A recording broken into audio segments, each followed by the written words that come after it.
Hi everyone, we are DiaCare, and today we want to show you why daily decision-making in diabetes management is still such a heavy burden, even in 2026.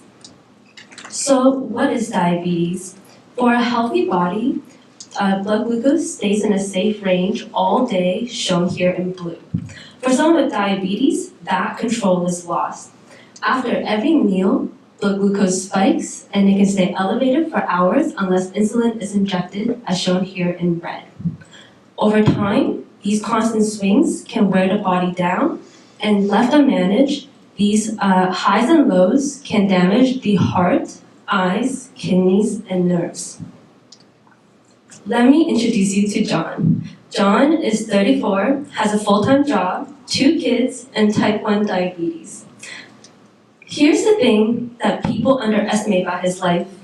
This isn't a condition he manages a few times a day. It's constant. Things most people never think twice about: a meal, a workout, a bad sleep. Each one moves John's glucose, and each one demands a decision. And each decision carries a cost in stress, in money, in energy he doesn't get back. But more than anything, John wonders why, with all of today's technology, there isn't a solution that makes his life simpler. And John isn't alone. In Canada, 3.7 million people, or 9.4% of the population, are currently living with diagnosed diabetes. This is a nationwide burden. But prevalence only tells part of the story. Roughly 40% of adults living with type 1 diabetes live with what's called diabetes distress, the chronic emotional exhaustion of managing such an unpredictable disease.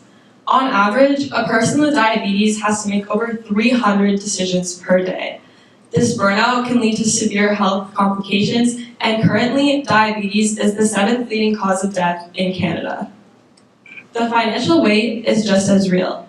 1 in 4 Canadians are affected by cost. Insulin alone can run between $900 and $1,700 per year, and individuals may even ration this medication to save money.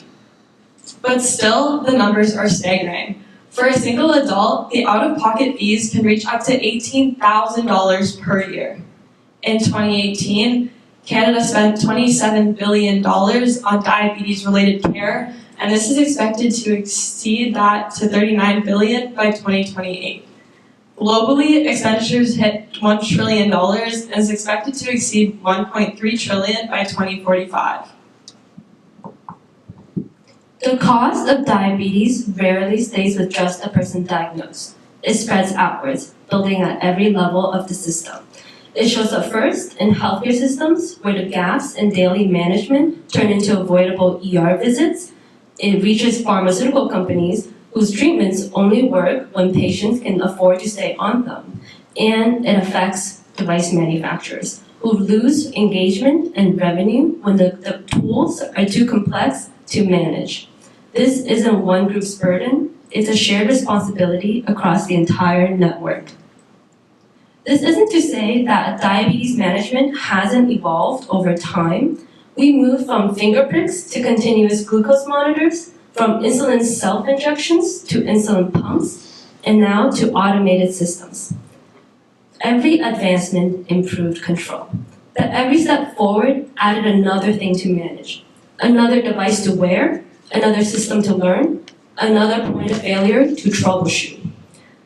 We solve for accuracy, but not for simplicity.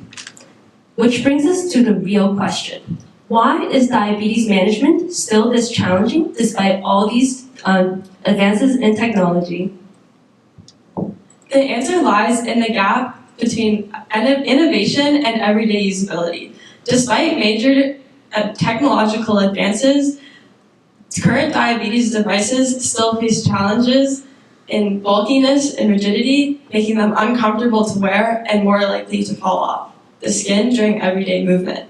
Continuous glucose monitors still face challenges in long-term wear and measurement accuracy, while insulin pumps still fail to fully replicate the dynamic minute-to-minute insulin secretion of a healthy pancreas.